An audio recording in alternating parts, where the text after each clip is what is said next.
Guys, YouTube पर video बनाना easy हो गया है, लेकिन चैनल बचाना अभी भी मैच्योरिटी का गेम लगता है। एक रॉन्ग थंबनेल, एक कॉपीड क्लिप, एक मिसलीडिंग क्लेम, ये एक अनसेफ लिंक और मंथ का मेहनत रिस्क में आ सकता है। इस वीडियो में मैं यूट्यूब के ऑफिशियल रूल्स को सिंपल इंग्लिश में एक्सप्लेन करने की कोशिश करूंगा। हम देखेंगे कि स्ट्राइक कैसे लगती है, कॉपीराइट क्लेम और कॉपीराइट स्ट्राइक में डिफरेंस क्या होता है, मोनेटाइजेशन कब रिस्क में आता है और चैनल टर्मिनेशन से कैसे बचा जा सकता है। मैं इन YouTube पॉलिसीज का ओनर तो नहीं हूं, मैं बस ऑफिशियल YouTube हेल्प डॉक्यूमेंट्स को क्रिएटर फ्रेंडली लैंग्वेज में समझा रहा हूं ताकि आप सेफ तरीके से कंटेंट बना सको। आइए देखते हैं। क्रिएटर्स की सबसे बड़ी गलती ये होती है कि वो सिर्फ कंटेंट बनाना सीखते हैं, यूट्यूब के पॉलिसी को नहीं समझते। जब आपका चैनल छोटा होता है तब प्रॉब्लम फील नहीं होती, लेकिन जैसे ही ग्रोथ स्टार्ट होती है, copyright claim, strike, monetisation rejection या चैनल रिस्क सामने आ सकता है।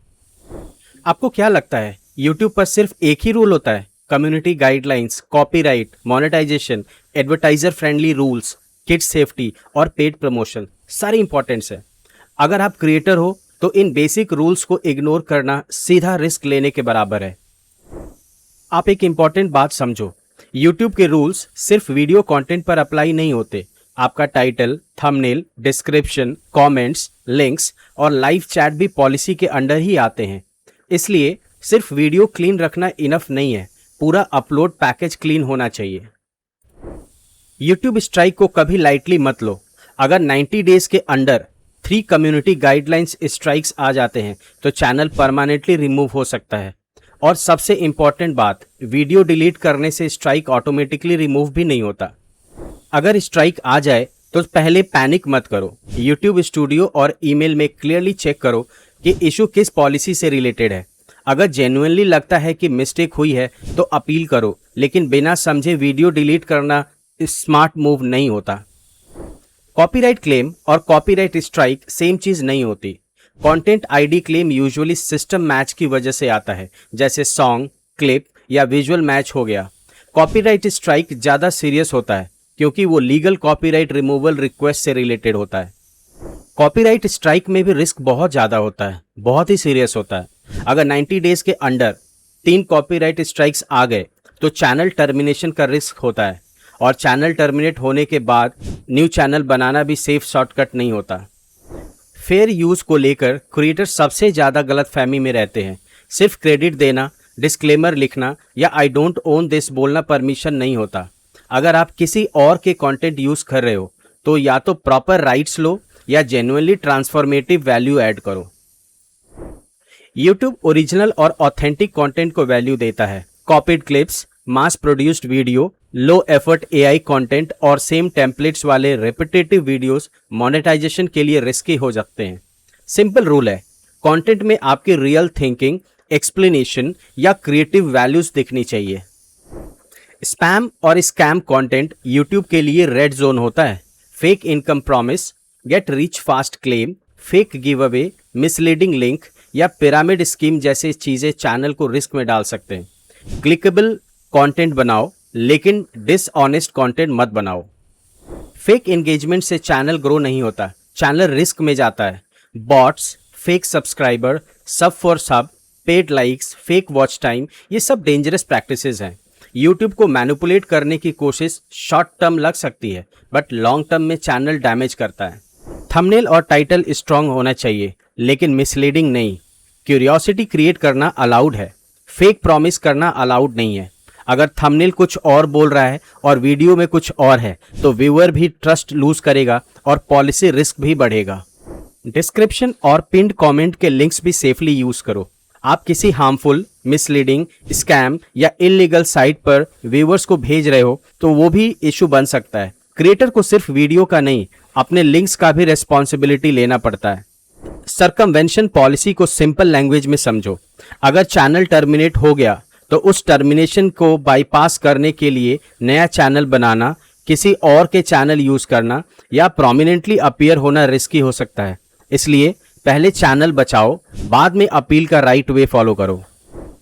टेक्निकल सर्कमवेंशन का मतलब होता है किसी पेड या प्रोटेक्टेड सिस्टम को इलीगल तरीके से बाईपास करना सीखना, जैसे cracked software, piracy access, illegal downloads, paid course leak या ओटीटी बाईपास मेथड्स। ऐसे टॉपिक्स व्यू ला सकते हैं लेकिन चैनल को सीरियस ट्रबल में भी डाल सकते हैं। एआई टूल्स यूज करना प्रॉब्लम नहीं है, प्रॉब्लम तब होती है जब एआई से फेक रियलिस्टिक कंटेंट बनाकर व्यूअर्स को मिसलीड किया जाता है। अगर कंटेंट सिंथेटिक है और रियल लग सकता है तो डिस्क्लोजर और ऑनेस्टली बहुत इंपॉर्टेंट हो जाता है। यूट्यूब डेंजरस या हार्मफुल एक्शन को प्रमोट करने वाले कंटेंट अलाउ नहीं करता। Dangerous challenges, illegal acts, risky tutorials या self harm type content channels के लिए सीरियस रिस्क हैं। एजुकेशन और अवेयरनेस अलग चीज है, हार्म एनकरेज करना अलग चीज है। मिस इन्फॉर्मेशन का रिस्क भी क्रिएटर्स को समझना चाहिए। False serious claims, manipulated videos, fake events, health या election related harmful misinformation YouTube पर रिस्की होता है। अगर टॉपिक सेंसिटिव है तो फैक्ट्स वेरीफाई करो, गेसवर्क मत करो। क्रिटिसिज्म अलाउड है लेकिन हेट स्पीच और हैरेसमेंट अलाउड नहीं है। किसी पर्सनल को टारगेट करके अब्यूज करना, थ्रेट्स देना, डॉक्सिंग करना या प्रोटेक्टेड ग्रुप्स पर अटैक करना सीरियस वायलेशन हो सकता है। स्ट्रॉन्ग ओपिनियन रखो लेकिन रेस्पॉन्सिबल लैंग्वेज के साथ। मेड फॉर किड्स सेटिंग्स को कैजुअल मत लो। अगर कंटेंट किड्स के लिए बना है तो ऑडियंस सेटिंग एक्यूरेटली सेलेक्ट करना होता है। गलत सेटिंग से लीगल और प्लेटफॉर्म दोनों लेवल पर प्रॉब्लम क्रिएट हो सकता है। अगर ब्रांड ने पेमेंट किया है, फ्री प्रोडक्ट दिया है या स्पॉन्सरशिप है तो डिस्क्लोजर जरूर करो। पेड प्रमोशन को हाइड करना शॉर्ट टर्म में स्मार्ट लग सकता है लेकिन ट्रस्ट डिस्ट्रॉय करता है। क्रिएटर का long term asset audience trust होता है, हिडन डील नहीं। इंपर्सोनेशन का मतलब सिर्फ किसी का नाम कॉपी करना नहीं होता। अगर आपका चैनल नेम, लोगो, ब्रांडिंग या डिस्क्रिप्शन व्यूअर्स को कंफ्यूज करे कि ये ऑफिशियल चैनल है तो प्रॉब्लम हो सकती है। इंस्पिरेशन लो लेकिन कॉपी करके आइडेंटिटी कंफ्यूज मत करो। YouTube सर्टेन इलीगल या रेगुलेटेड गुड्स और सर्विसेज को प्रमोट करने के लिए परमिशन नहीं देता। एजुकेशनल डिस्कशन अलग हो सकती है लेकिन डायरेक्ट सेलिंग, फैसिलिटेशन या इलीगल एक्सेस प्रोवाइड करना रिस्की है। क्रिएटर को समझाना पड़ेगा कि इंफॉर्मेशन और प्रमोशन में डिफरेंस होता है। एक इंपॉर्टेंट डिफरेंस समझो, YouTube पर अलाउड कंटेंट और मोनेटाइजेबल कंटेंट सेम नहीं होता। कुछ वीडियोस प्लेटफॉर्म पर रह सकते हैं लेकिन एड्स के लिए सूटेबल नहीं होते।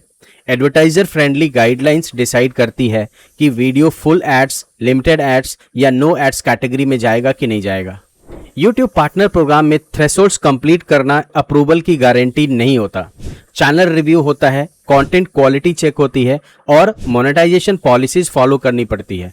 इसलिए वॉच आवर्स और सब्सक्राइबर्स के साथ साथ ओरिजिनल कंटेंट और पॉलिसी सेफ्टी भी इंपॉर्टेंट है। शॉर्ट्स को लाइट वेट कंटेंट समझाकर पॉलिसी इग्नोर मत करो। शॉर्ट्स भी कॉपीराइट, मोनेटाइजेशन, एडवर्टाइजर फ्रेंडली और कम्युनिटी गाइडलाइंस के अंडर ही आते हैं। अगर शॉर्ट कॉपीड, मिसलीडिंग या पॉलिसी रिस्की है तो चैनल को इम्पैक्ट हो सकता है। अपलोड करने से पहले एक सिंपल चेकलिस्ट फॉलो करो। कंटेंट ओरिजिनल है, टाइटल थंबनेल ऑनेस्ट है, म्यूजिक और विजुअल्स लाइसेंस्ड है, स्पॉन्सरशिप डिस्क्लोजर है, लिंक सेफ है। ये 5 मिनट चेक बोरिंग लग सकता है लेकिन क्रिएटर की मंथ्स की मेहनत बचा सकता है। ब्रूटल ट्रुथ ये है, YouTube शॉर्टकट को रिवॉर्ड नहीं करता। पॉलिसी तोड़कर क्विक व्यूज मिल भी गई तो ट्रस्ट और चैनल दोनों रिस्क में आ जाता है। लॉन्ग टर्म क्रिएटर वही बनता है जो original content, clean Meta data और ऑडियंस ट्रस्ट पर काम कर सकता है। अगर आप YouTube को करियर, साइड इनकम या पर्सनल ब्रांड के लिए सीरियसली ले रहे हो तो पॉलिसी नॉलेज ऑप्शनल नहीं है। वीडियो बनाना स्किल है लेकिन चैनल बचाना मैच्योरिटी है। पॉलिसी समझो, ओरिजिनल बनाओ और सेफ तरीके से ग्रो करो। Thank you so much. मैं Manoj Kumar, founder and CEO of UX Chain studio. पिछले 20 साल में मैंने डिजाइन, UX, डिजिटल प्रोडक्ट्स और बिजनेस फोकस्ड विजुअल कम्युनिकेशन पर काम किया है। पिक्सी प्रो एकेडमी का पर्पस सिंपल है, आपको सिर्फ फोटोशॉप ही नहीं सिखाना बल्कि आपको मार्केट के हिसाब से डिजाइन थिंकिंग सिखाना है। क्योंकि आज क्लाइंट को सिर्फ डिजाइनर नहीं चाहिए, क्लाइंट को ऐसा क्रिएटिव प्रोफेशनल चाहिए जो विजुअल को बिजनेस रिजल्ट से कनेक्ट कर सके। इस चैनल पर मैं आपको सिर्फ फोटोशॉप या AI टूल्स चलाना नहीं सिखाता, मैं आपको कमर्शियल विजुअल थिंकिंग सिखाता हूं ताकि आप प्रिटी डिजाइन नहीं, पर्पस ड्रिवन और मार्केट रेडी विजुअल्स बना सके। अगर आप फोटोशॉप, AI और कॉमर्शियल डिजाइन को प्रोफेशनली मास्टर करना चाहते हैं तो पिक्सी प्रो एकेडमी का लिंक डिस्क्रिप्शन बॉक्स में है। ज्वाइन करिए और हमारे कॉमर्शियल विजुअल वॉरियर्स कम्युनिटी का हिस्सा बनिए। मिलते हैं नेक्स्ट वीडियो में, तब तक के लिए जय श्री राम।